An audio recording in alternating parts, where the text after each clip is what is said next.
Bueno, yo soy Teresa García, soy psicóloga clínica.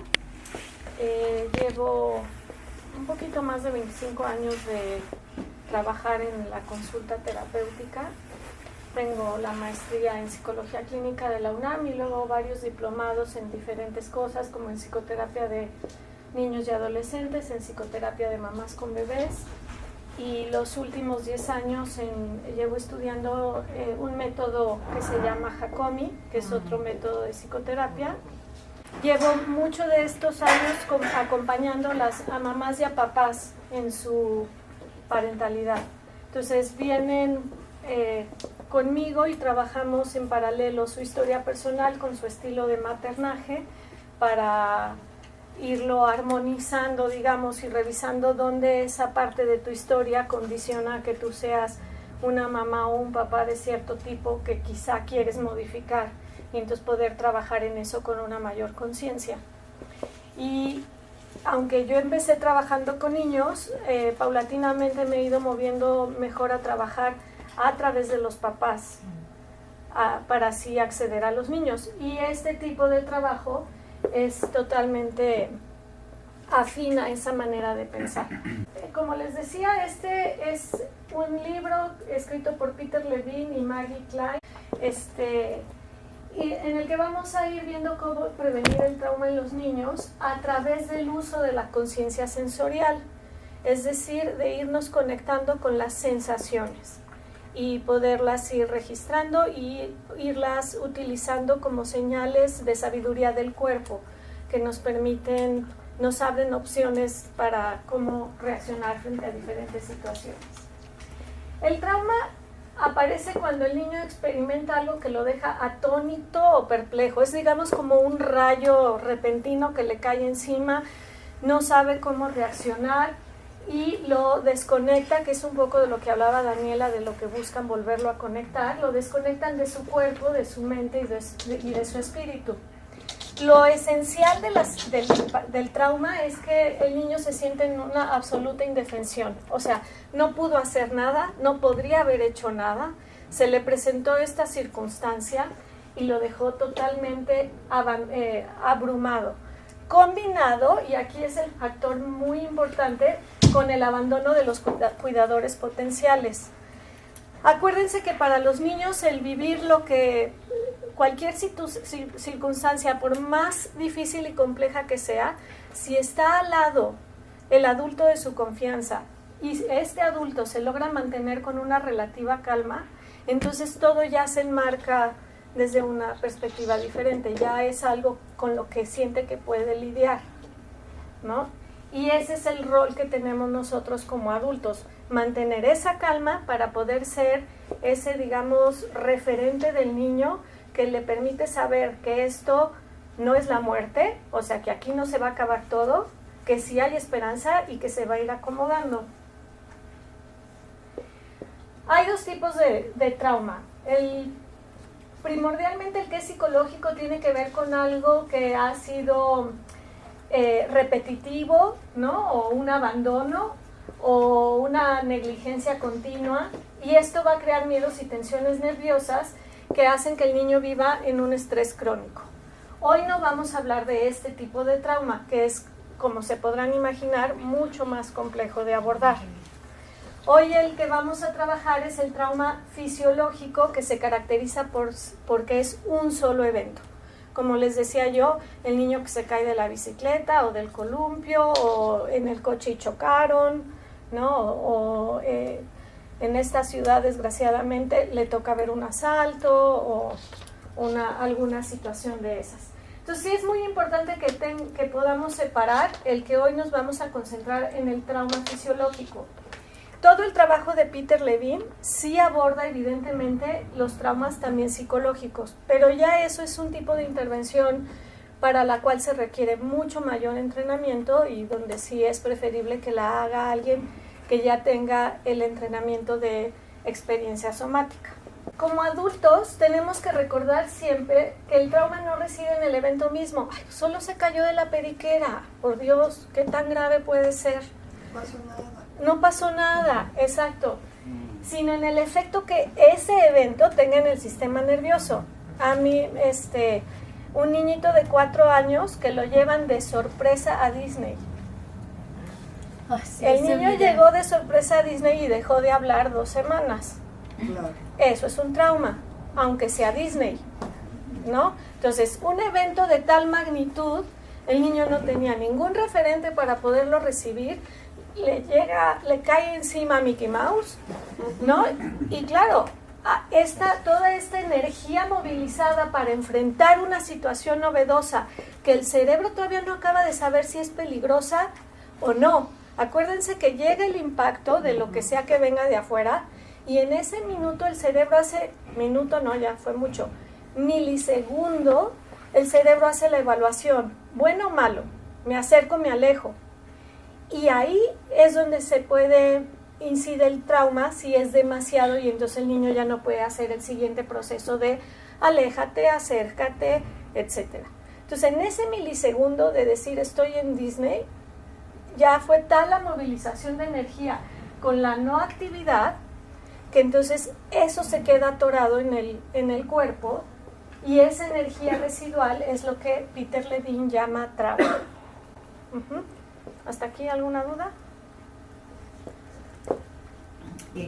Perdón, rápido. Cuando hablas de la energía no movilizada, estás hablando precisamente del impacto, ¿no? Exacto. Y de la reacción del cuerpo, porque si el cuerpo, por sobrevivencia, y es lo que ahorita vamos a hablar, se prepara para actuar. Ajá. Entonces, lo voy a ir desglosando. Pero la reacción para evitar ser traumatizado es moverte. ¿Por qué? Porque la reacción automática es ataque o fuga. Entonces, en esa evaluación de milisegundos, y es fabuloso todo lo que sucede en el cuerpo, ¿no? Ya el cerebro decidió hay que atacar, entonces la sangre se va a los puños. Pero si el cerebro ya decidió hay que correr, entonces la sangre ya se fue a las piernas. Es una sabiduría infinita y automática. Si el niño o el adulto no tiene esta posibilidad de correr, ¿no? O de atacar, entonces ahí es donde la energía se queda atorada, porque el cuerpo ya se preparó. Lo que es importante acordarnos, porque aquí estamos hablando desde bebés, desde el nacimiento puede ser, es que mucho tiempo pensaron que los bebés no registraban el dolor y los operaban sin anestesia. Ya se pueden imaginar el nivel de trauma que les dejaban a esas pobres criaturas. O que no se acordaban, ¿no? Entonces no importa, ¿por qué no se va a acordar? Pues que... Y lo que ahora sabemos es que en efecto no queda una memoria explícita de lo que sea que haya sucedido, pero queda una memoria implícita o a nivel del registro corporal. Y eso marca el sistema nervioso igual que si... De hecho, de una manera más compleja que si fuera una memoria explícita que entonces se puede decir. Entonces es muy importante entender que estamos todavía hablando de estos procesos que el cuerpo hace de manera automática y para sobrevivir. Entonces me voy a detener un poquito en hablarles del cerebro y su conexión con el resto del cuerpo para que nos entendamos un poco más. Peter Levine utiliza lo que se llama el modelo TRI-1, que es 3 en 1, para hablar del cerebro. Es importante aclarar que este modelo es un modelo pedagógico, no se puede separar así si abriéramos el cerebro, no lo podemos separar. Aquí termina la corteza, pero aquí ya empezó el sistema límbico, pero aquí ya es ya el sistema reptil. No, es con fines didácticos que los especialistas lo han dividido así. Y Daniel Siegel utiliza lo que él llama el modelo de la mano porque es muy didáctico. Entonces, esto mismo él lo plantea en la mano. Este sería el sistema reptil, ¿no? El tallo cerebral. Luego viene el sistema límbico y luego viene la corteza, que si se fijan es la integradora, ¿no? Aquí estarían los ojitos del sujeto. Bueno, en realidad sería así porque son 2 hemisferios, ¿no? Entonces acá estarían los ojitos. Para simplificar trabajamos, lo hace con un solo hemisferio. Entonces, déjenme hablarles un poquito de cada una de estas áreas. La corteza es lo que evolucionó más tarde. Es la parte que llamamos del cerebro pensante y nos permite regular el cuerpo, el lenguaje, el pensamiento abstracto, la sintonía y la empatía, balancea las emociones, extingue el miedo, si no es un proceso demasiado intenso en donde nos vamos al automático, ya ahorita lo diré, lo explicaré más. Nos permite hacer la pausa antes de actuar, está la posibilidad del insight, la conciencia del tiempo, lo que es la posibilidad de ser viajeros en el tiempo, ¿no? Pensar que hice ayer, pero que voy a hacer pasado mañana, pero cómo lo que hice antier puede afectar lo que haga yo dentro de 6 años. Aquí es donde podemos entender cómo en los adolescentes esta corteza que está en pleno proceso de poda no está funcionando del todo bien y entonces claro, de pronto les falla, por ejemplo, esto de decir, si hago esta pendejada ahorita, corro riesgo de que pase esto después. La compasión, la moral y la intuición. Entonces estamos hablando de que es la parte frontal de la corteza, donde están todas estas funciones. Luego viene entonces el sistema límbico, que es el que compartimos con todos los mamíferos. Digamos, si vamos de atrás para adelante en el tiempo evolutivo, lo último que se desarrolló fue la corteza. Antes de la corteza fue este sistema límbico, donde está lo que más nombramos del sistema límbico cuando se trata de hablar de estos temas es de la amígdala, que es como el faro de Alejandría, ¿no? O sea, está ahí todo el tiempo pasando su luz, viendo hay peligro, no hay peligro. Y algo muy interesante en el caso de los niños es que está observando, ¿estás ahí para mí? O sea, toda la parte del apego estaría aquí. ¿Estás ahí para mí? ¿Me ves? ¿Me reconoces? ¿Me aceptas? Y estas evaluaciones las hace el cerebro, una cosa ridícula como de cada ratito, o sea, milisegundos, ¿no? No se crean que es media hora y vuelve a voltear y dice, mi mamá me querrá, está ahí para mí, ¿no? No, es constantemente. Entonces, en este sistema límbico está la parte de las relaciones afectivas y las emociones. El sistema límbico tiene otra característica, que es la capacidad de resonancia. Esto es cuando dos cerebros pueden registrar lo que está sintiendo el otro, ¿no? Esto con base en las neuronas espejo, pero también hay estudios, por ejemplo, y ustedes lo habrán sentido, ¿no? Ponen a 4 sujetos y les dicen, piensen cosas horribles. Y a otro lo llaman y le dicen, siéntese por favor, y luego le piden que venga, ¿cómo se sintió? Pues no sé, me entró una pesadez, Luego les dicen a los 4 sujetos, piensen cosas felices. Traen a un sujeto, lo sientan y, ¿qué sintió? No, pues bien, no, agradable. Entonces, nuestros cerebros se están comunicando todo el tiempo, no solo a través del lenguaje, y esto es fundamental para todo lo que vamos a ver hoy. Es como un circuito abierto que está recibiendo lo que de fuera le envían. En el niño esto, si además son sus papás, potencialícenlo a la N, ¿no? Desde bebés. Llega uno con el bebé y el bebé ya volteó a ver como a la mamá para ver si le está sonriendo a esa persona o no, para ver si esta persona es de fiar o no. Yo tenía una abuela terrorífica y mi hija era, sabrá Dios qué cara ponía yo, ¿verdad? Pero bueno, y no solo es la cara, aunque también es la cara, todo tu gesto corporal. Ajá, y la tensión corporal, ¿no? Sí. Pero era con la única persona con la que mi hija lloraba si la cargaba. Entonces, ¿qué reciben, qué perciben los niños? Estamos probablemente hablando de este nivel. Cuando los bebés al nacer, ya nacen con el tallo y el sistema límbico totalmente desarrollados. Y la corteza apenas se va a empezar a conectar. Eso también para que dimensionen, un sistema límbico entonces ya es capaz de sentir mucho miedo. Claro, con base sobre todo en cuestiones fisiológicas, ¿no? Cómo lo sostienen, cómo lo manipulan, pero por eso tiene tanto efecto, por ejemplo, el que los dejen en la... Ajá. Llorando. No, o los neonatos, los prematuros, La etcétera, amígdala. donde además salen con que no los toque Sí. la mamá.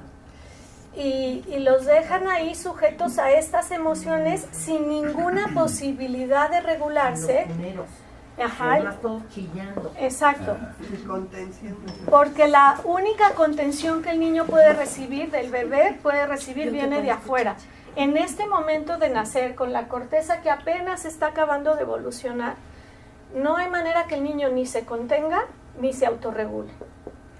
Y llegamos entonces al más primitivo, que es el que compartimos con los reptiles, por eso los dibujitos, que está en el tallo cerebral, y esto regula las funciones más básicas del cuerpo, la digestión, la circulación, el impulso sexual, etc. Aquí es donde residen las respuestas básicas de supervivencia.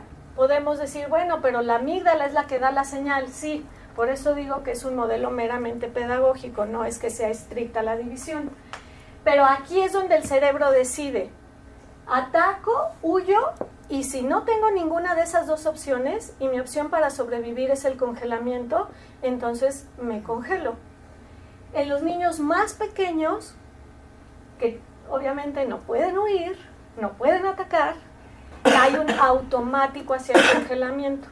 Entonces, por eso es que necesitan mucha mayor contención.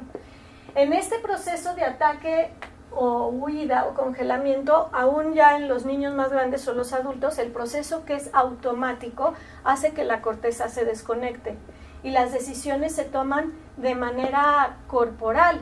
Por eso oímos esas historias de lo asaltaron y se defendió, pendejo. Pues no fue pendejo, fue que le ganó la amígdala y creyó, ¿no? O sea, en ese segundo creyó que podía y pues así le fue, ¿verdad? Entonces, parte de este trabajo que podemos hacer con las sensaciones es lo que nos va a permitir en un momento dado tomar, aunque sean decisiones automáticas, decisiones que nos lleven más hacia la seguridad y la autorregulación. Cada una de estas tres partes del cerebro tiene su propio lenguaje. La corteza utiliza las palabras, es lo mismo que decía ahorita Daniela, por eso un recién nacido no comprende las palabras, pero sí escucha toda la modulación, esa parte de si ya nace madura y entonces el niño ya escucha y no es la misma la parte del cerebro que decodifica la semántica o la sintaxis que la que decodifica la prosodia, ¿no? Sí. Orales. Entonces, por eso hay personas con daño cerebral que no entienden las palabras, pero que entienden perfecto la intención emocional. Oliver Sacks tiene una anécdota de entrar a un cuarto donde están personas con esta misma lesión, que no entienden las palabras y están oyendo el discurso de un político en la televisión y están cagados de risa. Y entonces les dice Sacks, ¿pero qué se ríen? Está diciendo puras mentiras y se mueren de la risa. Cuando le hablamos a un bebé, aunque se oiga cursi, con las palabras del corazón, esas son las que puede recibir porque son palabras llenas de sentimiento y hay una congruencia entre lo que estoy sintiendo con lo que estoy verbalizando, y eso es lo que el bebé sí puede recibir. Y por último, que es donde nos vamos a centrar hoy, es el lenguaje del cerebro reptil, que es el de las sensaciones, ¿sí? Somos súper analfabetas de las sensaciones, vivimos en una cultura que nos lleva toda una vida desconectando de eso, y sin embargo hoy sabemos que son fundamentales para el bienestar. Entonces hay que empezar por desarrollar todo un lenguaje de las sensaciones, que además es el lenguaje de la resiliencia, ¿no? De la integración cerebral. ¿Por qué? Porque si yo estoy poniéndole palabras a las sensaciones de acá, estoy haciendo un trabajo, luego lo que los especialistas llaman de abajo hacia arriba y de arriba hacia abajo. O sea, esto que siento llega a corteza busca cómo nombrarlo, lo nombra y entonces vuelve a mandar el mensaje de, esto es. Y entonces estos procesos de integración son los que hoy sabemos que nos mueven hacia el bienestar. Por eso desarrollar este tipo de lenguaje es fundamental y evidentemente pasa por estar conectado con lo que sea que está sucediendo. Aquí les pongo una serie de ejemplos nada más, porque nosotros vamos a tenérselos que empezar a proponer a los niños, porque como no hemos estado acostumbrados a hablar así, pues los niños no lo tienen, ¿no? Entonces, hay que, ¿y qué sientes? ¿Y cómo sientes eso? ¿Y dónde lo sientes? ¿Y está apretado o está duro o está negro o es azul? Y se van a sorprender de las descripciones que los niños llegan a hacer. Son fabulosos, ¿no? Como que tiene picos, pero al final del pico tiene una bolita y entonces no es que me pique, pero siento los picos. Cosas así, con una precisión absoluta. Entonces, nomás para que se den como una idea y tengan claro que justo todo este trabajo que hace Peter Levine para ayudar al niño a salir del trauma pasa por desarrollar este lenguaje. Cuando estamos abiertos a lo que sucede y lo vamos pudiendo nombrar, entonces es que vamos a poder acceder a una sensación de bienestar. Como que además son señales que nos manda el cuerpo, es esta sabiduría interior que nos permite qué hacer. Por ejemplo, si empiezo a sentir, les tengo que dar la medicina a mi hijo y mi hijo ya está súper asustado y yo ya empiezo a sentir que el estómago se me aprieta y la quijada empieza así, ¿no? O sea, son todas las sensaciones que el cuerpo me manda para decirte, vete de ahí. Estás estresada. Exacto, salte tantito de la interacción y regresa calmada, ¿no? No te quedes ahí.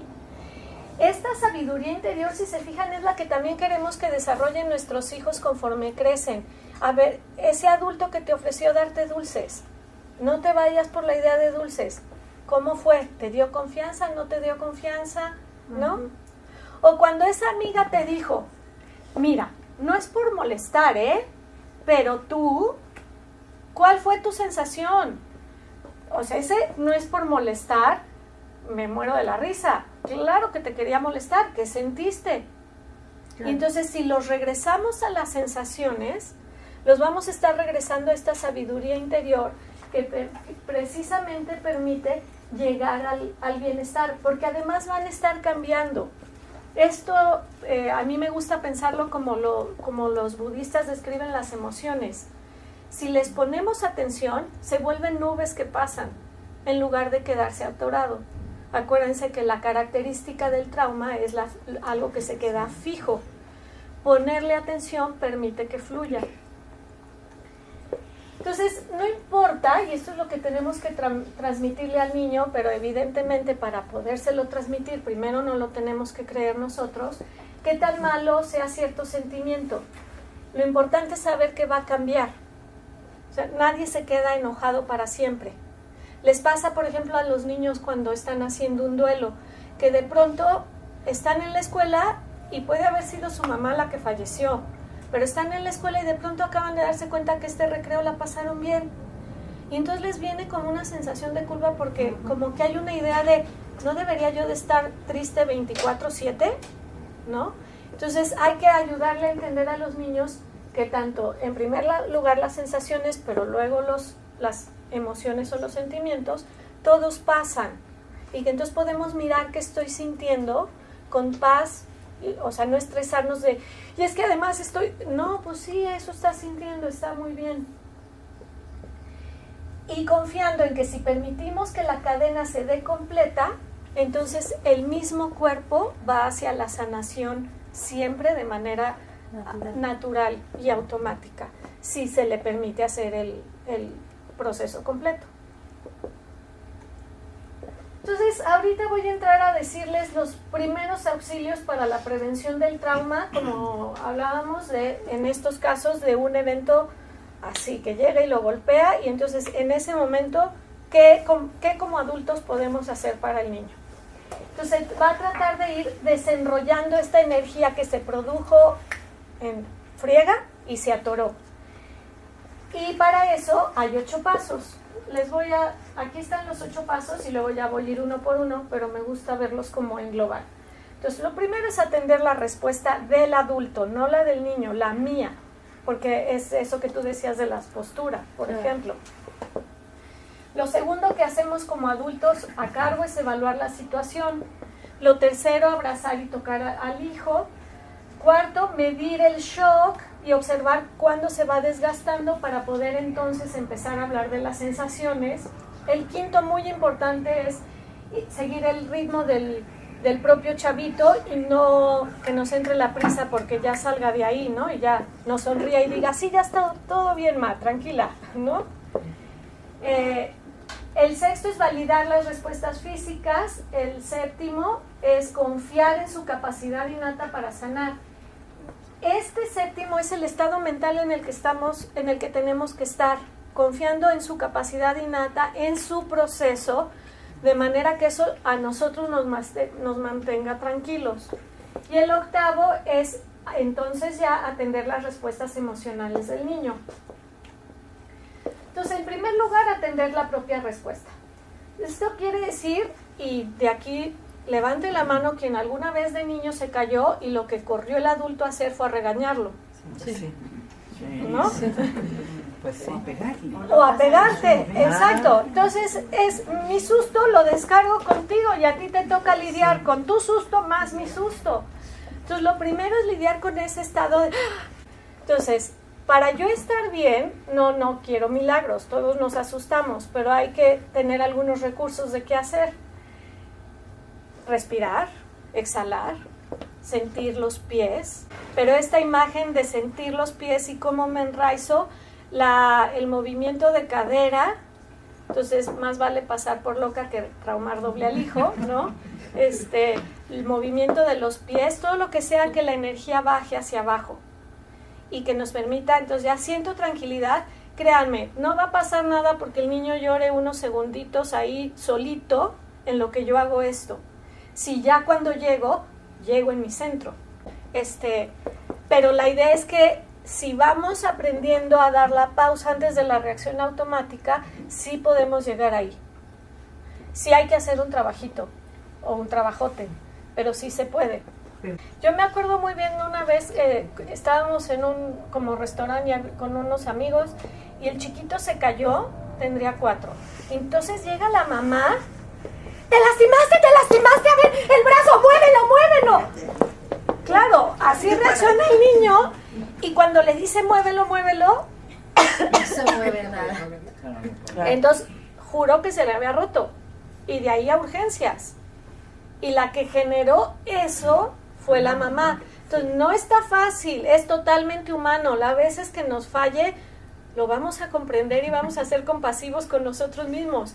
Pero hacia allá habría que ir, porque si no, complicamos todo. A mí me parece muy, muy interesante tu comentario, porque quizá es en el trauma en el que no puedes practicar esas reacciones, pero sí en lo cotidiano. Ajá. Entonces, por ejemplo, una de las propuestas que daría yo como fisioterapeuta cadenista sería esta sensación de pasar de todo el tiempo estar bloqueando las rodillas, ¿no? En tu forma de pararte en tu cotidianidad, a una forma de pararte en donde las rodillas están listas para poder ir a la acción y explorar esos apoyos que vas a ocupar.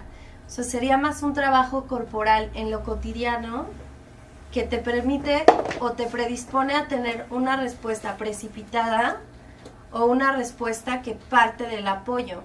¿Me explico?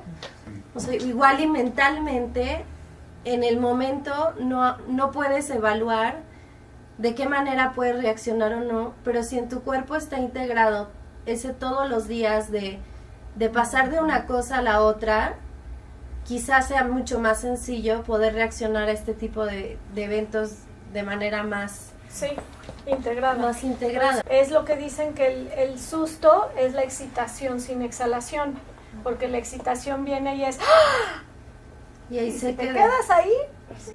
Entonces sí es muy importante. Hay un trabajo muy lindo, hay montones de videos del trabajo de Peter Levine, googleenlos. Hay uno que a un veterano de guerra lo pone, que tiene como, le habían diagnosticado Tourette, y entonces hace como tics, y entonces lo pone a hacer un sonido bajo, como el de los monjes tibetanos. Y si se fijan, es pura exhalación, con la vibración desde acá, que eso es ya es ese trabajo súper fino que hacen ya en experiencia somática. Y entonces y van cediendo o sea, lo que era un diagnóstico de Tourette, se le va quitando al cuate de y entonces tiene unas sutilezas maravillosas. Es toda la teoría polivagal de Porges. Les decía antes que es fabulosa. Levine en este nivel para los papás todavía no se mete a todo el sistema nervioso central, ni al simpático, ni al parasimpático, ni al nervio vago, pero sí, ustedes que sí se dedican a eso, échenle un ojo. Toda la teoría polivagal es apasionante.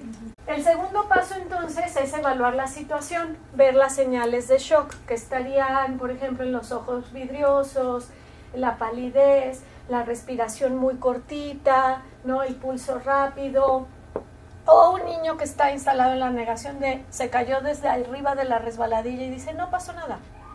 Todo bien. Todo bien. Vamos a esperar a ver si sí es cierto o no. Entonces, evaluar la situación y permitir que pase este estado de shock es muy importante para entonces empezar a entrar a las sensaciones. Cuando estamos en ese proceso hay que abrazar o tocar a tu hijo. Fíjense que fue muy interesante porque esta imagen en realidad no me sirve, porque hay una parte donde el papá lo está sosteniendo demasiado y eso no le daría espacio al cuerpo del niño a hacer el proceso que tenga que hacer. Ahí yo diría que hay zonas en las que podemos dar un mensaje muy de contención, que serían una donde tú te tocaste, que es cuando hay un trauma, que es como en esta parte del esternón, como para verticalizarlo, y otra que es la casa de los apoyos, que es la pelvis. O sea, son dos lugares en donde se puede tocar, dando el espacio para que pueda hacer lo que necesita, cuerpo, pero que le vuelven a estructurar un pase de un shock respiratorio también a la sensación corporal también de soltar, ¿no? Sí, pero entonces sí hay que tocarlo, porque eso genera eso que describió Daniela, más nuestra presencia la hace mucho más contundente, ¿no? Pero no hay que abrumarlo. Ajá. El quinto paso, como decía, en la medida que el shock se desgaste, es guiar al niño que el niño lleve su atención a las sensaciones. Entonces hay que empezar a preguntarle, siempre preguntas muy abiertas, es lo mejor para abordar las sensaciones, ¿no? ¿Qué siente tu cuerpo? Nada. Bueno, a ver, respira, vamos a ver, a lo mejor algo en tu barriga, a lo mejor sientes algo aquí, a lo mejor como ñáñaras, ¿no? Ñáñaras es una buena palabra de sensación en el español. Sí. Pero con un bebé que no habla como el otro. Ajá, el trabajo con los bebés es más difícil. Los bebés son personas y en ese sentido vale la pena hablarles desde el día que nacen, ¿no? Y avisarles lo que va a pasar y explicarles. Entonces, constantemente le dices, ya estabas hasta arriba un bebé no está hasta arriba de la resbaladilla, pero te giraste en la cama y te caíste, ¿perdón? Un prematuro, por ejemplo. Ajá. Todo ese trabajo no es el que vamos a hacer nosotros. Eso lo hacemos nosotros. Ajá. O lo hacen ellas o lo hacen ya los que ya tienen la formación de experiencia somática, ¿no? Con suerte ya están en equipo. No, pues es que, o sea, a un prematuro lo que le tienes que dar es seguridad desde el cuerpo.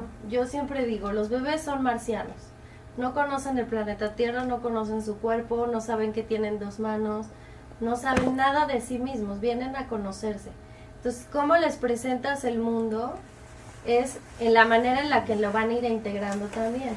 Entonces, de automático a un bebé que no habla, que sabes que tuvo un trauma, primero contienes a tu persona, te pones en esa contención, para luego poder recibir ese cuerpecito pequeño y llenarlo de sensaciones de seguridad, a lo que tú le puedas llamar seguridad. Ahora, aquí viene mi deformación profesional de orígenes psicoanalíticos, donde claro que te recomendaría que luego lo cargues y le digas, qué feo eso que nos pasó, ¿verdad? no estábamos preparados y algo pasó que tuviste que salir antes al mundo, pero yo ahora estoy tan feliz de que estés conmigo. Bebés chiquititos, yo mil y unas veces le he dicho a los papás, ve y cuéntale eso que sucedió, ahora nárraselo, ¿no? Justo una mamá que tiene una bebé de 4 meses y le iban a cambiar la chava que la cuida en la guardería, y además ella justo sin saber se había ido a una fiesta y la bebé despertó y le lloró a la suegra quién sabe cuántas horas, y luego tenía una mamitis espectacular. Le dije, cuéntale eso. Y me equivoqué y me fui a la fiesta y yo no sabía y no te avisé, te prometo que... Me dijo, se quedó dormida, como llevaba muchas semanas que no dormía. Entonces, aunque es como poder mantener toda esta complejidad humana, que parte de ese lugar del cuerpo y estas cadenas musculares y esos lugares de apoyo, pero que también tiene toda esta otra gama, ¿no? Y las palabras son una forma esencial de relación. Entonces, claro que usémoslas, si somos la mamá, por ejemplo, de un prematuro, pero ya el trabajo más particular, ese sí hay que dejárselo ya a los especialistas. Entonces, guiamos la atención del niño, le ayudamos a encontrar metáforas, mariposas en el estómago, una bola que te quema, los colores. Generalmente los adultos no pensamos en usar colores para sensaciones y los niños son buenísimos. Aquí estamos hablando todavía un paso antes, sensaciones. Duele, pica. Ajá, se siente feo, se siente bien, ¿no? Todo el primer trabajo emocional que aprendimos a hacer con los niños iba luego dirigido a las emociones. Y toda esta parte más corporal nos ha llevado a este nivel previo, que además para los niños es todavía mucho más familiar. ¿Cuántas veces le dices, ¿cómo te fue? Bien. Y para él su bien ya lo abarcó todo, de verdad sí. Es lo que te quieren decir. Bueno, pero estuviste contento, y ya los empezamos a abrumar con los códigos que nosotros manejamos, en lugar de dejarlo ahí mal. Bueno, peor, porque entonces además nos angustiamos. Pero que no quisieron jugar contigo, ¿no? Claro. Te pusiste triste y ya empezamos a bombardearlo en lugar de, mal. Y a lo mejor primero, en todo caso, entrar a este nivel de las sensaciones. Entonces acuérdense, las sensaciones es todavía el sistema más primitivo. Claro. Y ya las emociones son del sistema límbico y la corteza, que esperamos que use las palabras para integrar todo esto. El quinto paso es seguir el ritmo del niño y ir observando cuidadosamente los cambios. Por eso es tan importante haber regresado al centro, porque no vamos a poder sostener el paso de este trabajo, que es muy lento, que es suave, que es en función de por dónde va transitando el niño, si nosotros no ya regresamos primero al centro. Y lo otro que es fabuloso, y es por eso que hay que confiar en el proceso en sí, es que es nada más ir llevando la atención a la sensación. Y solita la sensación se mueve. La bola en mi estómago que me quema. Mira, te quema mucho, te quema poquito, haces una pausa, un minutito. No, pero ya se quitó la bola. Ahora como que siento como que tuviera negro en las pompas. Mira, negro en las pompas, wow. De pronto esto nos da una sensación de no estoy haciendo nada, ¿no? Yo tendría que quitarle el susto, quitarle el dolor, no hay que quitarle nada. Hay que acompañarlo a que vaya fluyendo. Y solito el cuerpo sabe y hace ese proceso de manera natural. Solo cuando ya se alteró, habría que reconfigurar, digamos, el cerebro para poder que el cuerpo retomara estos procesos.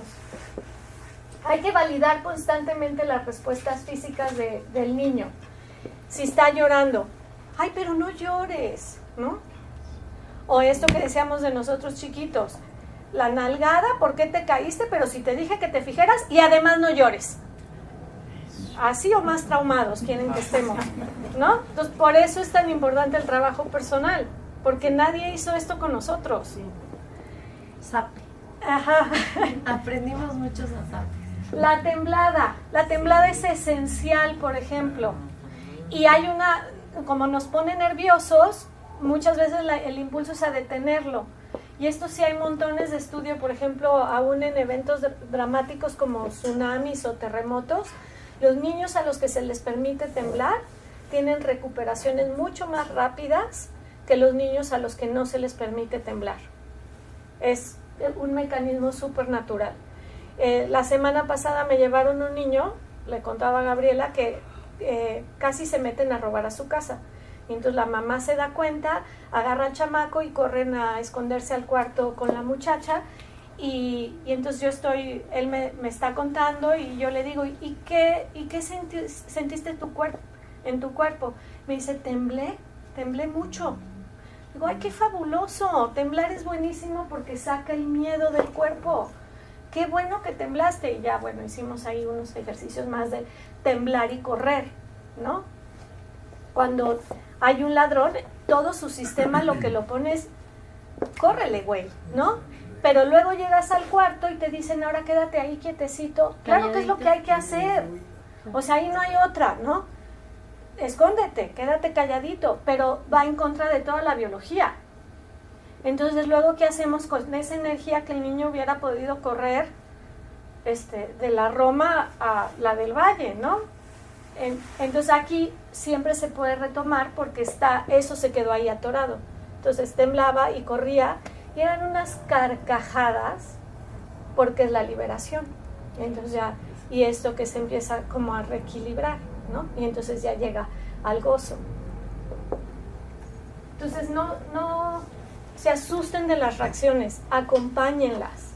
Entonces lo más importante es que no interrumpamos lo que está sucediendo y que podamos acompañar de manera sólida. Cuiden su postura, pero no traten de reacomodar al niño. Si es algo muy sutil, que hay que dejarlo que suceda. Y luego nos pasa como, ¡ay, los Kleenex por el moco!, ¿no? Y no importa el moco, de verdad, que escurra. Mejor quédate ahí y acompáñalo. Y entonces solito se va a ir dando este proceso. Hay que dejarlos descansar después porque el descanso favorece todo el proceso de integración, el cuerpo va a acabar de hacer lo que sea que tenga que hacer. Claro, si se cayó de cabezota, espérense que al pediatra les diga que se puede dormir, si no, no. Pero es muy bueno que el niño a lo mejor él dice, bueno, ya, ¿no? No, a ver, quédate conmigo, vamos a dejar que tu cuerpo acabe de hacer este proceso. Acuérdense con los niños de usar muchas metáforas. En lugar, sobre todo si son más chiquilines, ¿no? En lugar de descarga es como se sale el susto, se sale la preocupación, ese tipo de metáforas. Todavía no hay que hablar de lo sucedido. Ese es el paso 8. ¿Sí? Entonces, fíjense cómo nuestra tendencia es brincar al paso 8. ¿No? Y entonces, paso 1. Ajá. Y entonces ya nos saltamos todo lo que el cuerpo necesitaba y todo lo que realmente hubiera liberado esta energía que se quedó atorada. Aquí sí, ya después de que hizo todo este proceso, es cuando podemos hablar de las respuestas emocionales. Y es muy natural que el niño sienta vergüenza, es que yo manejé mal la bicicleta y si yo le hubiera dado la vuelta bien, entonces no me habría caído, ¿no? Y hay que validar las emociones, sí, entiendo que te sientas así, pero también aligerárselas. Ahora, esa curva estaba cañona, o sea, yo no creo que, pues estás empezando, es muy normal que en esa curva justo hayas perdido el control de la bicicleta, ¿no? Como posibilidad de moverlo a ser compasivo con él mismo, pero no decirle, ay no, ¿cómo crees? Claro que no fue tu culpa. Si no validamos, el niño se hace para atrás y se desconecta. Necesitamos primero validarlo.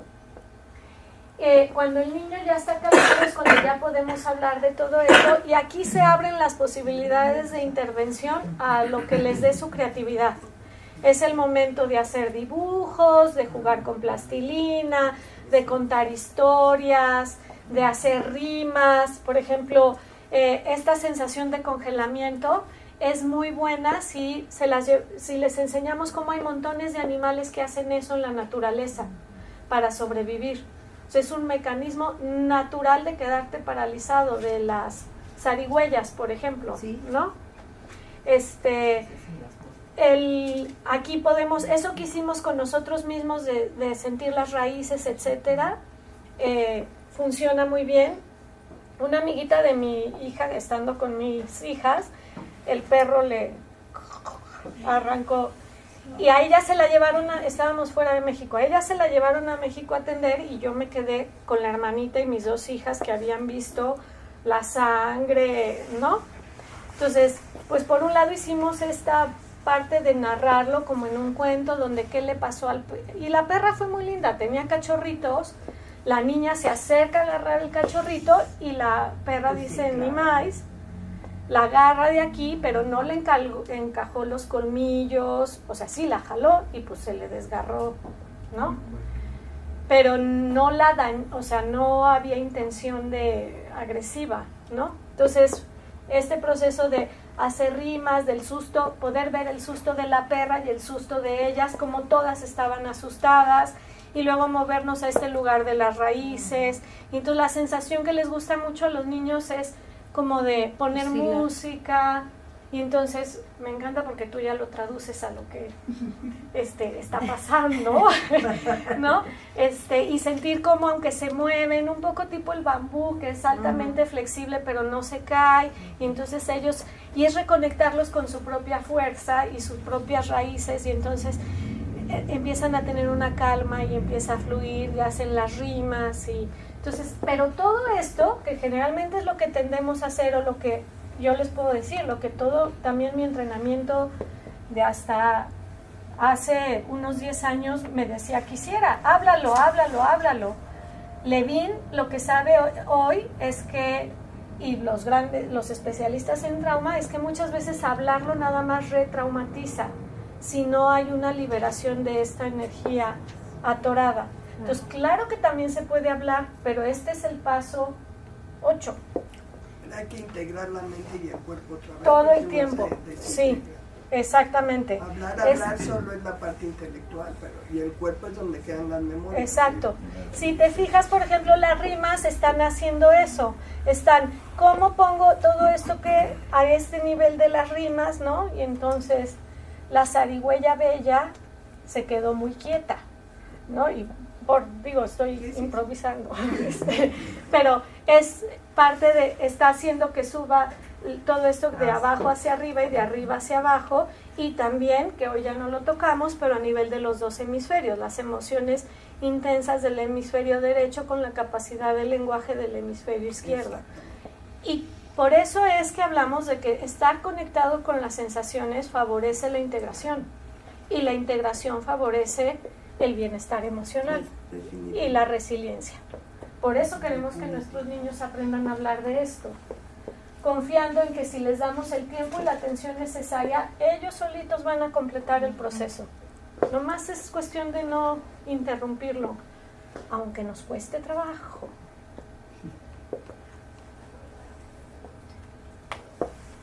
Vamos muy rápido. Entonces, los ciclos de sanación deben de ser respetados, no pueden ser manipulados, apresurados o cambiados. Hay que fluir con ellos. Y les insisto, para eso tenemos que confiar profundamente en que eso que está pasando está bien, ¿sí? Cuando los niños aprenden a conocer sus sensaciones internas y a percibir cómo cambian y modifican, entonces pueden descubrir todo este escenario interior y pueden empezar a trabajar con él y a vivir de manera más integrada. Y pueden empezar a traducirlas. Me voy a regresar un poco al paso 8, viendo que todavía tenemos mucho tiempo, para decirles otro tipo de intervenciones que podemos hacer para prevenir el trauma, por ejemplo, con las intervenciones médicas. Es muy importante que los niños sepan, ustedes como fisioterapeutas también es importante que sepan que antes de tocar al niño, supongo que lo hacen con todos los pacientes, pero luego hay esta sensación de que si son niños, entonces no hay ese respeto de, oye, ¿te puedo poner la mano en, o puedo, no? O fíjate que lo que voy a hacer es esto y esto y esto. Y a los niños también hay que pedirles permiso. Claro. Sobre todo si estamos educando con esta idea de prevenir un abuso sexual, que va a estar en función de tú puedes decidir quién toca tu cuerpo, es tuyo, ¿no? Y entonces no favorecer el, no, pues ves a la abuelita. Tengo una mujer que la abuelita del marido y la niña de 4 años nomás le dice a la mamá, es que huele muy feo, mamá. ¿Quién sabe a qué le... Ajá, sí, es el mucho perfume que se vacía, ¿no? Porque además eso pasa, que los viejitos huelen menos, los niños huelen al 100% y se echan así el perfume los abuelitos, ¿no? Si forzamos a la niña a besar a la abuelita, está transgrediendo sus propias fronteras. No necesitamos que sea una grosera. Puede decir hola, puede hacer así.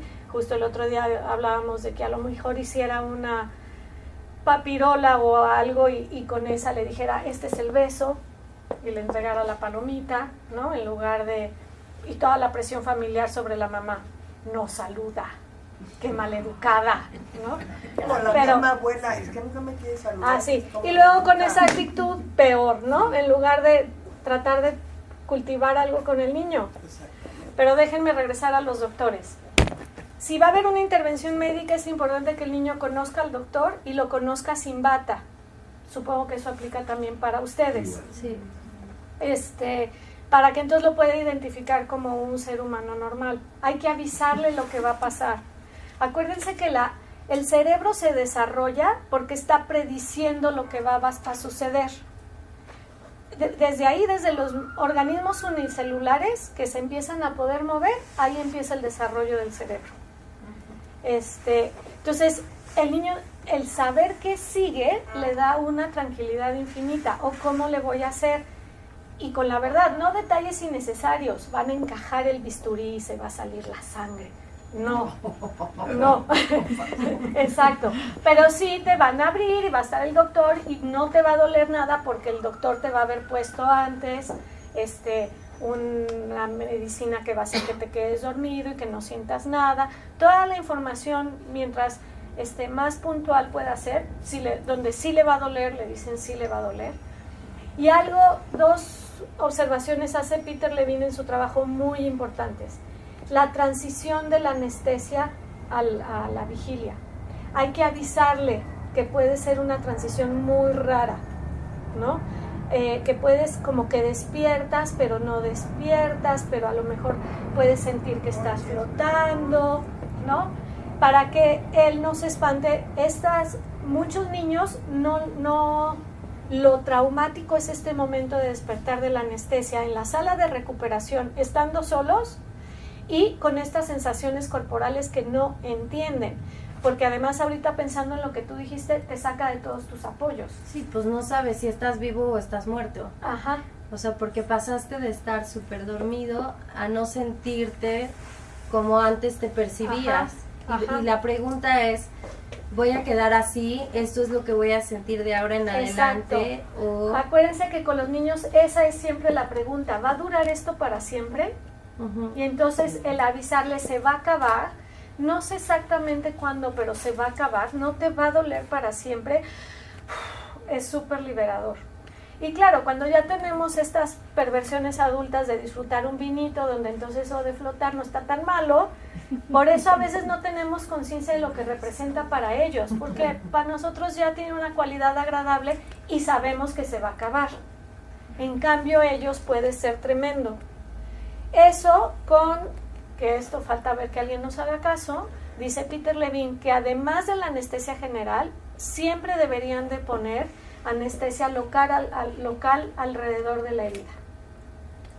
Que todos los estudios muestran que cuando se suma la anestesia local alrededor del corte, la recuperación de la incisión es mucho más rápida. Entonces, si tienen influencia con el cirujano, sugiéranlo. No todos los niños son igual de vulnerables a los traumas. O sea, si hay niños que se caen de la resbaladilla y se paran y están bien, ¿no? ¿Qué hace la diferencia? Entonces son varios factores. Mientras más chiquito el niño, más fácil que el evento lo desborde. es el número 1. Número 2 es la calidad del vínculo temprano. Un niño que ha crecido con apego seguro, es decir, confiando en que sus papás están ahí para él, para responder a sus necesidades, es un niño que ya tiene más confianza en el mundo, en su cuerpo, y entonces es más fácil que permita que las cosas fluyan.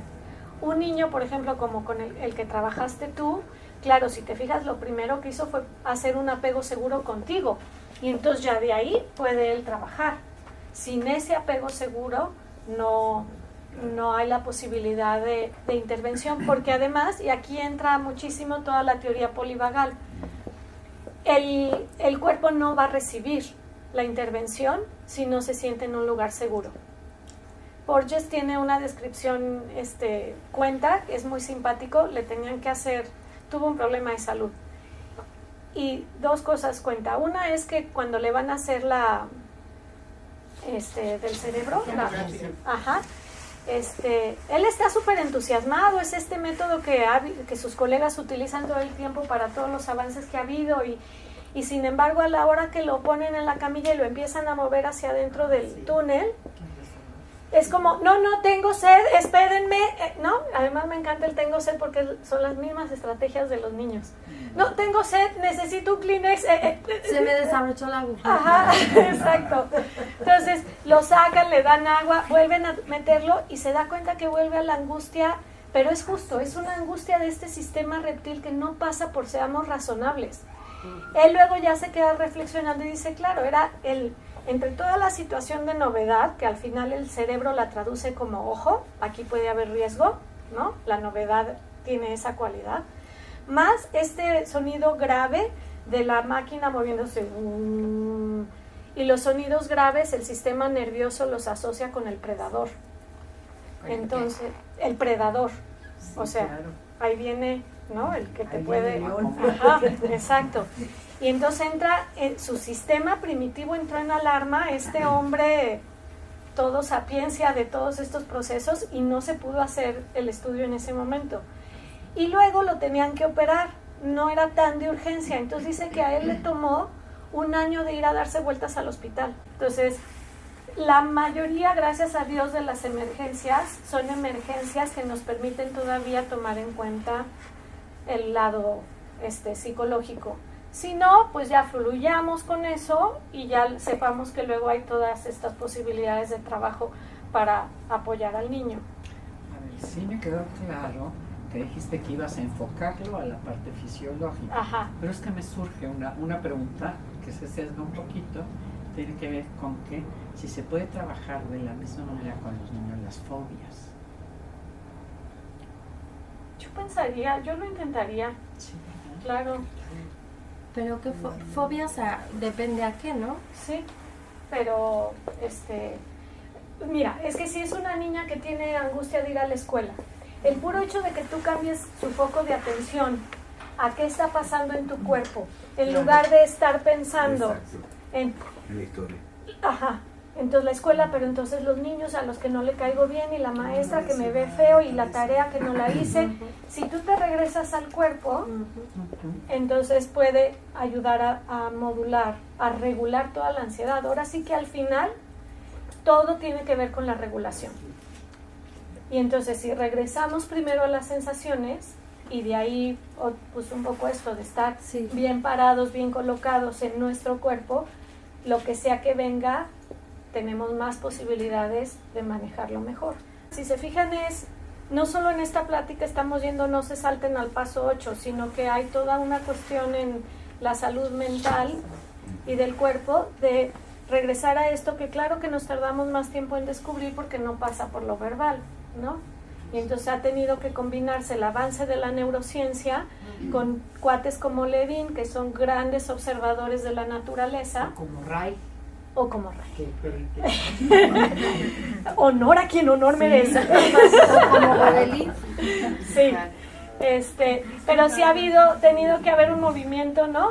Desde la corteza cerebral empezar a incluir todo lo demás y llegar a un nivel de mayor integración. Pero todo lo de trastorno, falta de integración sensorial es apasionante y se da en todos los sentidos, o sea, en todos los sentidos de la propiocepción, el tacto, el gusto, bla, bla, bla. Y sí, también es algo que habría que tomar en cuenta. En términos generales es saber que los niños no son necios.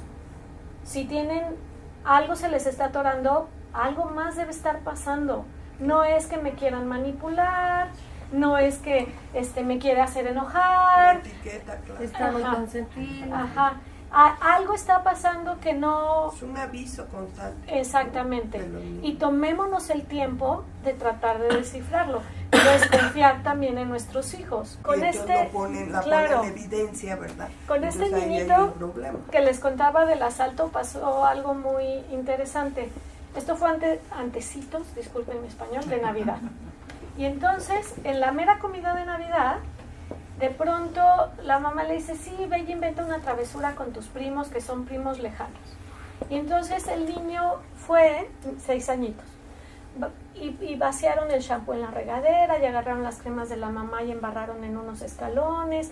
Y entonces la mamá estaba totalmente desconcertada y me decía, entonces mi hijo no es quien yo creo que es. O sea, sí tiene una parte mala leche, gacha, ¿no? De joder.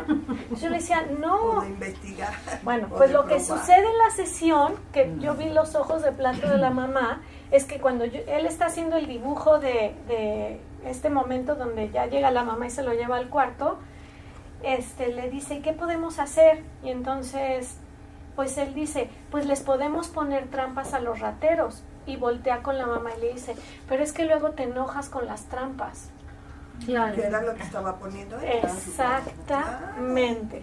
Y entonces Todo el en tiempo ese están momento hablando. la mamá fue así de ¡ah! Y yo no le creí, ¿no? Porque aparte luego entonces ya nos flagelamos nosotros, pero había una lógica en la cabecita del niño que tenía que ver con cómo evitar que los rateros entraran a su casa, y eran las trampas, pero cómo ponía trampas si la mamá se enojaba. Entonces pudimos retomar esta idea de tú conoces a tu hijo, ¿no? Confianza en Y claro, no sé, o sea, sí también hay mamás que creen que su hijo no es capaz de nada y esos ya están en otro lugar, pero ahí hay todo un problema de vínculo y hay toda otra situación. La mayoría de las veces, podemos confiar en nuestro hijo y en lo que nosotros sabemos de nuestro hijo, y no siempre se nos va a revelar el misterio como en esta situación, ¿no? Donde de pronto de veras fue una epifanía para la mamá descubrir que eso que hizo el niño tenía un sentido y que no era vil maldad, ¿no? O ganas de arruinarle sus cremas Lancôme, no. Pero además la mamá le dijo, ve a hacer una travesura, pues hacer una travesura es cualquier cosa. Claro. Y No, la además hizo, fue una o sea, súper peligrosa la mamá frase. no la hizo. Y Me eso, la de dicen eso a mí, ella a se ver dónde hacía me encuentro. responsable. Sí, Ella lo que no entendía es por qué se habían metido con su shampoo, sus Claro. cremas, ¿no? claro. Como un Pero ataque personal. exacto, porque ahí ya lo leía Auxilio. como un ataque personal, pero fue lo que él se le ocurrió. No, ella autorizó, ve y haz una travesura. Si ya me diste permiso de hacer una travesura y uso tus cosas, voy a asumir que no te vas a enojar porque sabes que estoy haciendo una travesura. Pero mira, yo lo más Sí, importante esas de la cosas. anécdota, Y lo la que me ira, parece sí, era es trauma. esa capacidad de la mamá de pronto entender profundamente la conducta de su hijo Claro. y entonces Claro. poderla enmarcar diferente. Y el niño, ¿cómo seguía? Al niño me lo lleva porque le dice, mamá, yo quiero ir con Tere. Le dice, pero ¿para qué? A ver, tú no entiendes, yo cierro los ojos o hago o dejo de hacer algo y pienso en los rateros, ¿no? Ahí estaba. Y Ya tú puede vas con Tere y hablarlo. Tere te ayuda.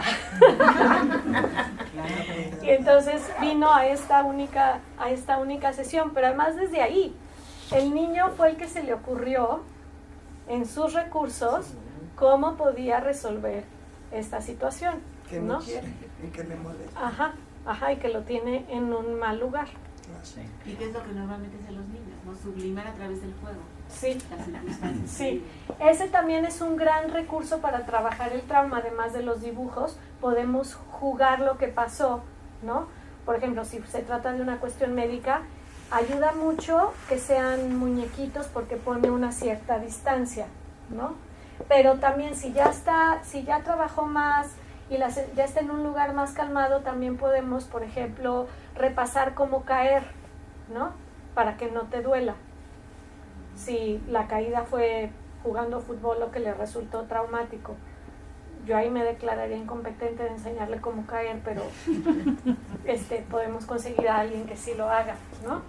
Entonces, pero todo el juego simbólico sí ayuda un montón, pero hay que ir también incluyendo las sensaciones. Entonces, ¿y qué sentirá el osito? ¿Y crees que el osito esté preocupado? ¿Y crees que el osito se le apretó su estómago? ¿Y crees que el osito no? Porque al osito es al que va a atender el doctor. Y hay que regresar otra vez al lenguaje de las sensaciones. Pero sí es un fabuloso recurso, ¿no? Yo aquí lo puse luego ya a temblar y correr. Yo trabajé con una chiquita, tenía 12 y tenía 12, o sea, no era una bebé, 12, y tenía un catéter que le tenían que cambiar porque ya se le había infectado. Y ya trabajando, no quería. La angustia era que le jalaran el catéter y le jalaran el corazón. Entonces acuérdense que además angustiados nos vamos al extremo. Perdemos, o sea, las funciones más evolucionadas se desconectan y empezamos con toda esta parte de la pura sensación de alerta. Y es que la diferencia con los niños es que el niño te va a voltear a ver, te ve tranquila y relajada, y él se va a relajar. Sí, claro. Un adolescente, en todo, ¿no? Nos voltea a ver. No te creo. Mi mamá dice, voy yo a comprobar lo mío, ¿no? Y entonces ya no eres ese referente que sí le logra, lo cual es una bendición cuando los papás están, porque de verdad hacemos toda la diferencia, ¿no? Una mamá que el papá está sin trabajo me dice, ¿y mis hijos? Digo, pues vamos viendo, pero al final lo que resulta es que los hijos tienen muy claro que ese es un problema que el papá va a enfrentar y va a resolver. Hay alguien a cargo, ¿no? Entonces no tienen ellos que cargarlo. Cuando los papás están en su lugar, eso pasa con los niños. Con los adolescentes, tenemos una amiga que decía que la diferencia con los niños es que los abrazas y todo se pone muy bien.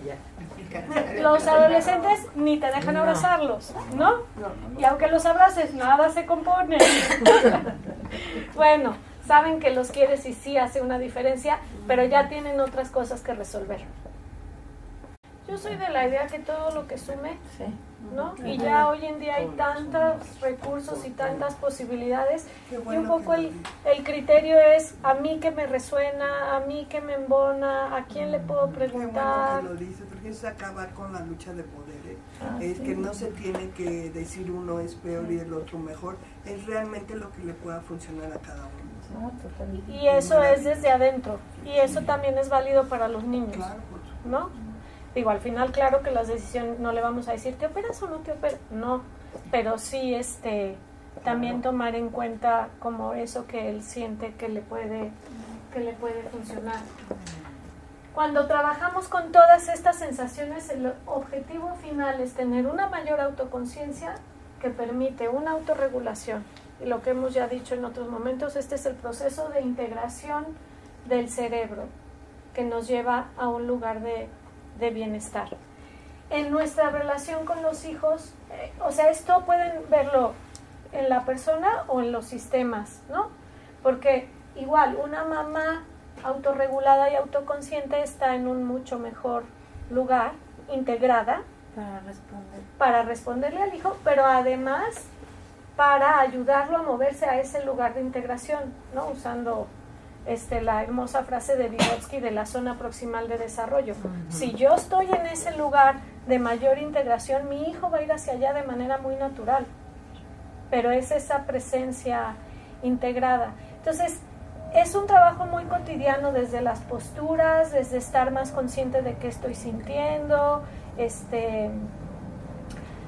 ni modo, el ejemplo que se me viene es el de los ciclos, por ejemplo, los ciclos menstruales. Por ejemplo, con los hijos adolescentes y las mamás que ya andamos premenopáusicas, si yo estoy consciente, o menopáusicas, de en qué momento de mi ciclo estoy, puedo estar mucho más alerta de estas sensaciones y regularme mucho mejor que si ya me desconecté del cuerpo, porque al cabo ya nunca me baja, ¿no? Y entonces ya me pierdo de eso que debiera ser como mujer, un referente y un guía donde en lugar de pelearme porque fluctúo, me sintonizo y fluyo con eso, ¿no? Entonces, es ayudar al niño a desarrollar este lenguaje para que pueda tener esta autoconciencia y esta autorregulación, porque primero ya lo trabajamos nosotros. Perdón, tengo una pregunta sobre lo que estás platicando. Sí. ¿Qué pasaría si el niño con referente a lo que platicó, si el niño o el adolescente, bueno, no sé si el adolescente lo permitiera, pero que el niño le platicara a esa zona de su cuerpo lo que va a pasar, después de haberlo platicado perfecto. con él, que él le platicara a esa área de su cuerpo que va a ser intervenida lo que va a suceder. Estupendo. Ahí por eso decimos que la creatividad es lo único que nos pondría los límites, ¿no? Y puede ser a él mismo, y puede ser platícale al osito, Y a ¿no? tus Ahora, amigos. Sí, nada más hay que irse ahí con cuidado con cómo van a reaccionar los amigos también. Claro. Porque yo sé que Ella devuelve. le hicieron a un amigo que se murió, ¿eh? Es que pueden contestar Claro, eso. claro, sí, ¿Cómo sí, que sí. te van a hacer nombre? Se murió. Ajá. Me lo dijeron No, otras o a veces el niño que ya está muy bien informado y está bastante tranquilo se lo cuenta, y entonces con el que hay que trabajar es con el que no lo van a intervenir, pero ya está preocupado por su amiguito porque ya puede oyó. estar afectado, Claro. que su amigo se va. Claro, ¿no? Y Entonces pasa también, en los adultos también. sí, y entonces también ahí es importante otra vez, hay un foco de ansiedad, pues rastreemos también por dónde puede venir, porque luego nos parece ridículo, pero es que a mí me contaron, bueno, por ejemplo, a mí me pasó de niña que yo tenía terror de tomar agua después de hacer ejercicio, porque alguien me contó de una niñita que había, después de hacer mucho ejercicio, ido a tomar agua y se cayó muerta ahí. En mi cerebro de niña había una causa-efecto, punto final. Y claro que además en esa época, ¿a quién se lo conté? A nadie, ¿no? Entonces, los niños pescan cosas y las acomodan o las traducen. El típico de la mamá perdió un bebé. Y luego el niño angustiado, ¿dónde? ¿Dónde lo dejó? Exacto, ¿no?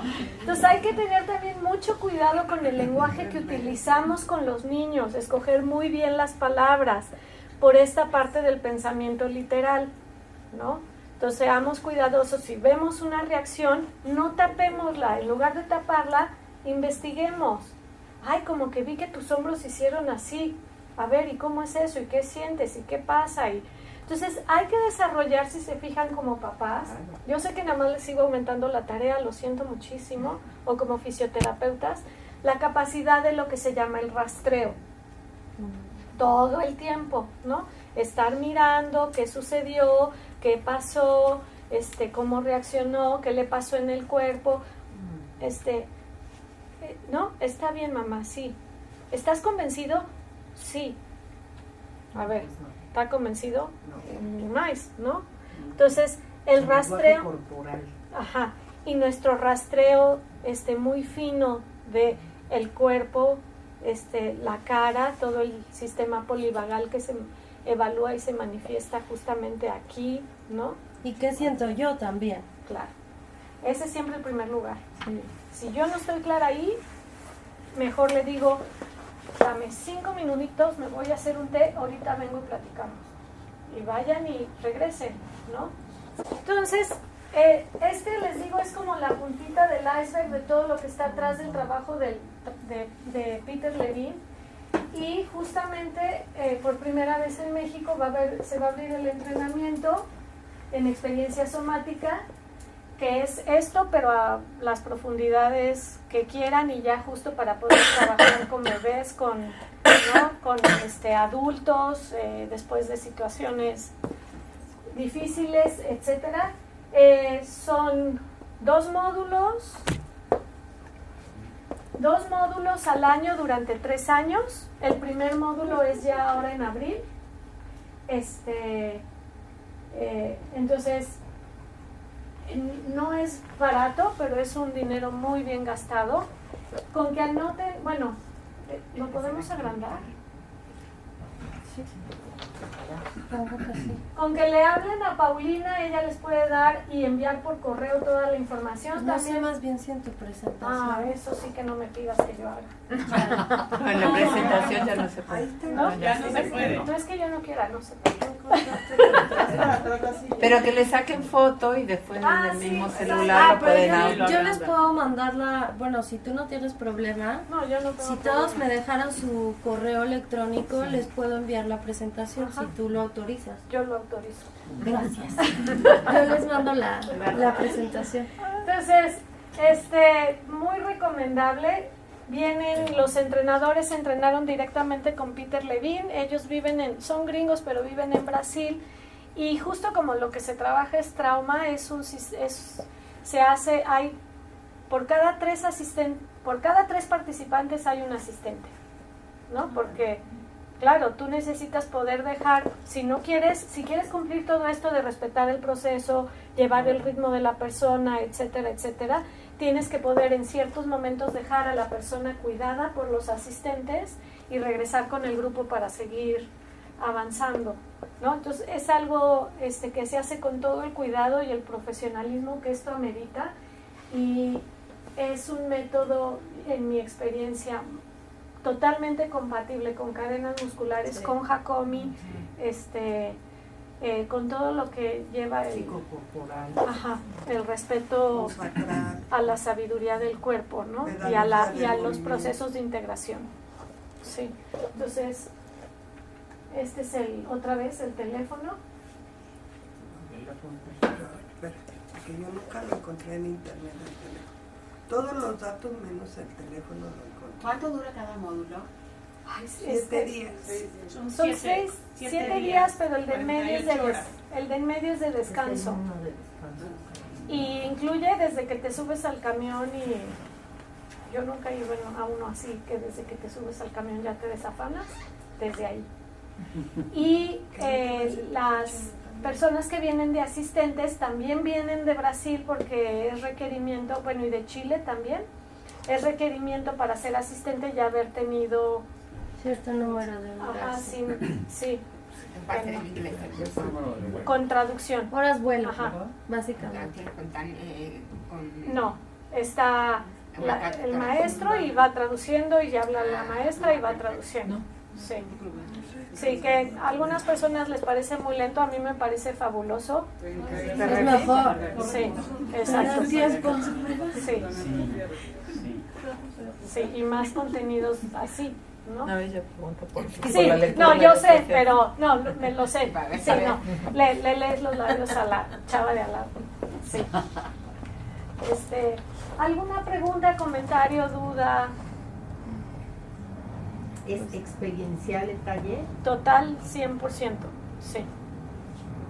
Para bien y para mal. Sí, no, que tiene que serlo precisamente Claro. para integrar. No, ese Nada más justo, y el objetivo. título lo implica, ¿no? Claro, Y sí. Peter Levine así es, no hay otra manera. De hecho, yo traía un ejercicio que luego me encarrero y se me olvida, pero si quieren, para no dejar fuera el experiencial. No te encargues. Ya estoy muy ciega. Entonces siéntense en sus sillas, como están, pónganse cómodos. Y es un pequeño ejercicio, como podrán ver está muy al principio del libro, para notar las sensaciones. Y esto además, este tipo los podemos convertir en juegos con los niños para irlo desarrollando, ¿no? Ayer que estuve en una escuela justamente habían estado trabajando las emociones, y entonces yo les decía, ok, ahora perfecto, pero hay que ir al paso anterior, vamos a que los niños registren cómo se siente eso de estar feliz, ¿no? Cómo se siente eso de estar excitado, o ellos ponían emoción, ¿no? Cómo es eso en el cuerpo. Y entonces ya estamos metiendo todo este lenguaje. Bueno. Entonces dense un momento para notar, voy a hablar en primera persona, cómo te estás sintiendo físicamente. Anotamos. No, lo haces. Lo Experiencia, nota. Notar, no Nota, anotar. no de anotar, Exacto. nota. Nota, ajá. Sentir. Perdón. Sí, nota. Nota qué estás sintiendo en tu cuerpo. Lleva tu atención a la respiración. No la cambies, simplemente nótala. ¿Te sientes cómodo o incómodo? ¿Dónde en tu cuerpo registras ese nivel de confort?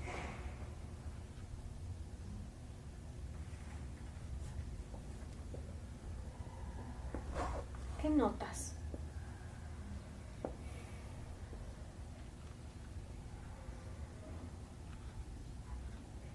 ¿Estás consciente de tu corazón que late o de tu respiración?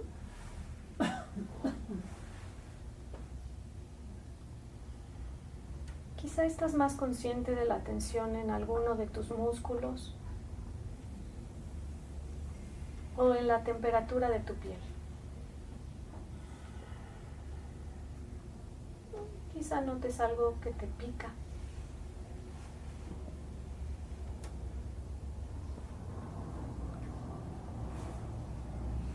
Cuando estés lo suficientemente tranquilo o asentado, pasemos a la siguiente parte del ejercicio.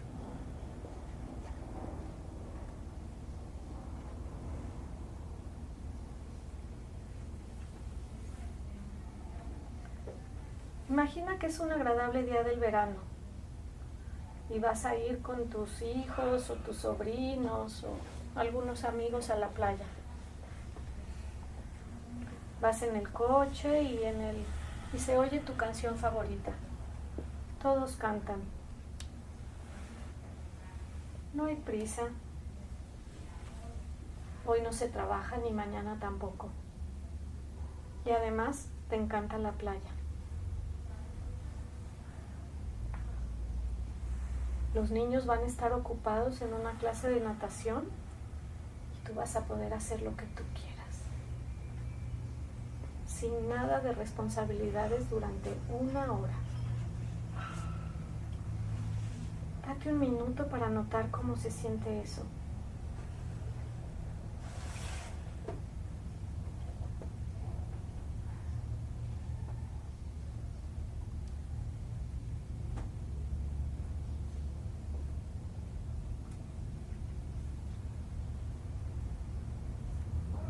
Nota las sensaciones en las diferentes partes de tu cuerpo, en tu barriga,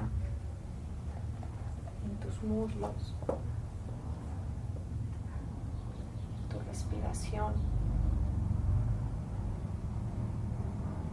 en tus músculos, en tu piel. También nota cualquier pensamiento o imagen mental que surja mientras estás pensando en este tiempo libre que vas a tener en la playa.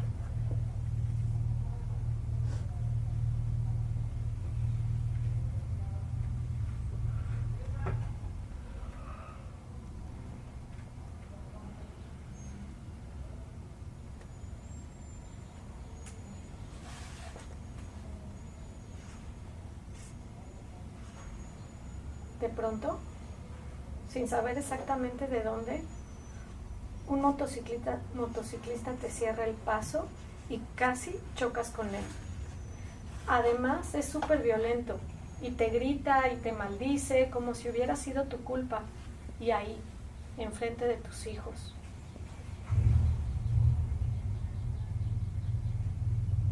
¿Qué notas en este momento en tu cuerpo y en tu mente?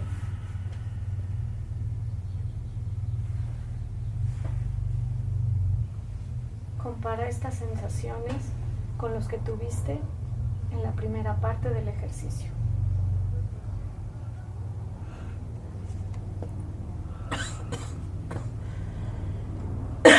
¿Estás calientita o calientito?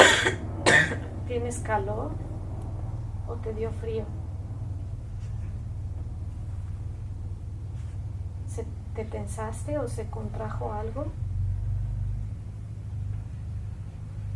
Nota los cambios en tu ritmo cardíaco y en tu respiración.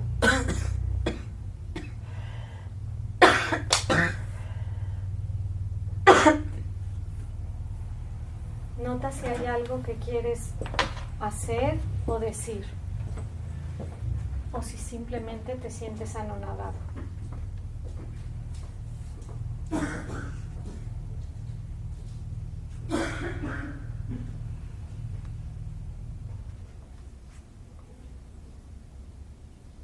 Obviamente no hay respuestas correctas o equivocadas. Lo que sea que sientes está bien.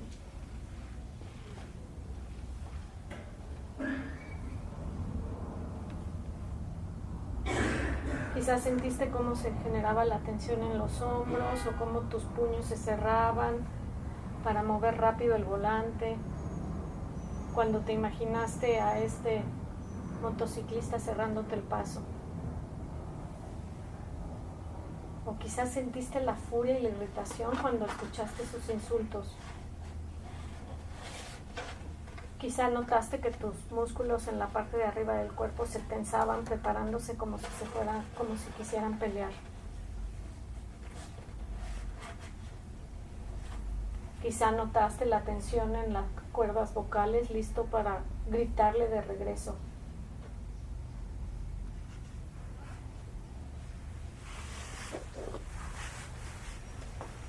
Estas sensaciones en el momento presente son tus instintos básicos de sobrevivencia.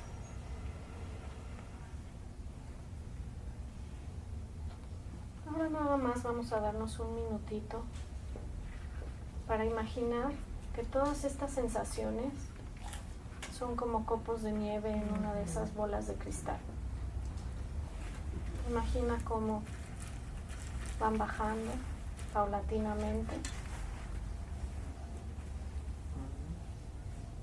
hasta sentarse en la base de la bola.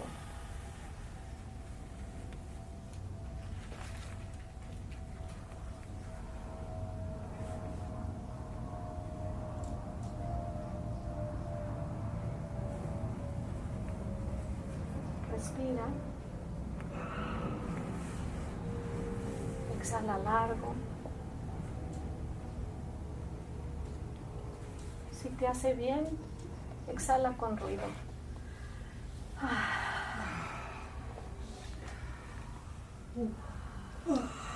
Y cuando estés listo, abre los ojos. Entonces, si se fijan con este ejercicio, casi cualquier cosa nos puede dar una oportunidad para trabajar las sensaciones con los niños, ¿no? Vamos a entrar al pediatra, pues qué estás sintiendo, pero cómo lo sientes, pero... O le contamos algo de nosotros, ¿no? Y entonces mi jefe me asustó porque me dijo no sé qué y yo clarito sentí cómo mis hombros se hicieron así con el susto, ¿no?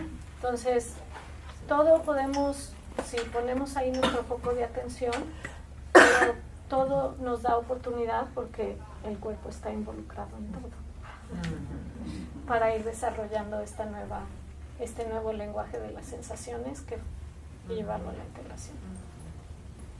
Muchas gracias. Gracias.